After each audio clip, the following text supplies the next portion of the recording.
नमस्कार दोस्तों, आज के हमारे इस वीडियो में हम आपके लिए जलझूलनी एकादशी की व्रत कथा और इसका महत्व लेकर आए हैं। भाद्रपद मास की शुक्ल पक्ष की एकादशी को जलझूलनी एकादशी या परिवर्तिनी एकादशी के नाम से जाना जाता है। जलझूलनी एकादशी की व्रत कथा के अनुसार एक समय युधिष्ठिर कहने लगे, हे भगवन, भाद्रपद शुक्ल एकादशी का क्या नाम है? इसकी विधि तथा इसका महत्व कृपा करके बताइए। तब भगवान श्री कृष्ण कहने लगे कि इस पुण्य, स्वर्ग और मोक्ष को देने वाली तथा सभी पापों का नाश करने वाली उत्तम वामन एकादशी की कथा मैं तुमसे कहता हूँ। ध्यान पूर्वक सुनो। एक समय की बात है।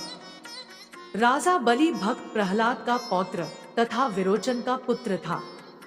वह दैत्यों का राजा था, जिसने अपने पराक्रम से तीनों लोकों पर आधिपत्य कर लिया था। हालांकि उसमें अपने दादा के समान दानवीरता के गुण विद्यमान थे, लेकिन असुर कुल से होने के कारण उसमें अहंकार भी था। उसने अपने गुरु शुक्राचार्य की सहायता से 100 यज्ञों का आयोजन करवाया, जिसके पूर्ण होते ही वो सदा के लिए देवराज इंद्र के आसन पर विराजमान हो जाता। जब उसने 99 यज्ञ पूर्ण कर लिए, तब देवराज इंद्र सभी देवताओं के साथ भगवान विष्णु से सहायता मांगने उनके धाम वैकुंठ गए। वहां जाकर देवराज इंद्र ने उन्हें सारी समस्या बताई और कहा कि यदि बलि ने अपने 100 यज्ञ पूर्ण कर लिए तो उसका अंत करना असंभव हो जाएगा। इसलिए धर्म की रक्षा के लिए श्रीहरि का धरती पर अवतार लेना अति आवश्यक है। भगवान विष्णु ने स्थिति की गंभीरता को समझा तथा पृथ्वी पर अवतार लेने का निश्चय किया। जब राजा बलि अपने गुरु शुक्राचार्य के साथ 100वें यज्ञ का आयोजन करने जा ही रहे थे, तभी वहां भगवान विष्णु एक छोटे कद वाले ब्राह्मण के रूप में अवतार लेकर आए तथा उन्होंने राजा बलि से दान मांगने की इच्छा प्रकट करी। राजा बलि अपनी दानवीरता के लिए प्रसिद्ध था, इसलिए उसने यज्ञ शुरू करने से पहले उस बटुक ब्राह्मण को दान देने का निश्चय किया। वामन अवतार में आए भगवान विष्णु ने कुछ मांगने से पहले बलि से संकल्प लेने को कहा कि वो जो भी मांगेंगे राजा बलि को देना ही होगा। राजा बलि को अपने धन संपत्ति तथा शौर्य पर अहंकार था। किसी मद में वो संकल्प लेने लगे। जैसे ही वो संकल्प लेने लगे, उसी समय उनके गुरु शुक्राचार्य वहां आ गए और उन्होंने वामन अवतार में भगवान विष्णु को पहचान लिया।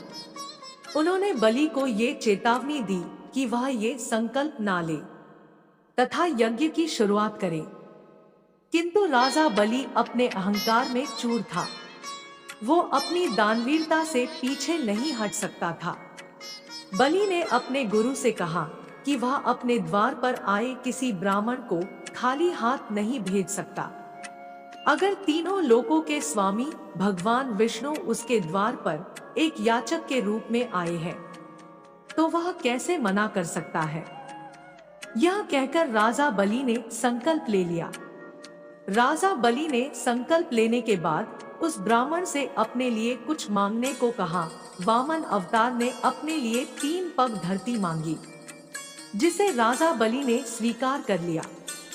बलि के स्वीकार करते ही भगवान विष्णु के वामन अवतार ने अपना रूप अत्यधिक विशाल कर लिया तथा संपूर्ण ब्रह्मांड में फैल गए।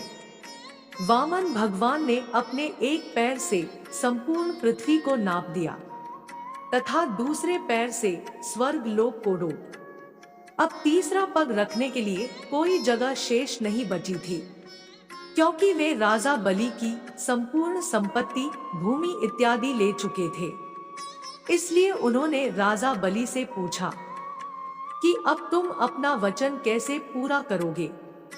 यह सुनकर राजा बलि का अहंकार चूर हो गया तथा तीसरा पग रखने के लिए उन्होंने अपना मस्तक आगे कर दिया।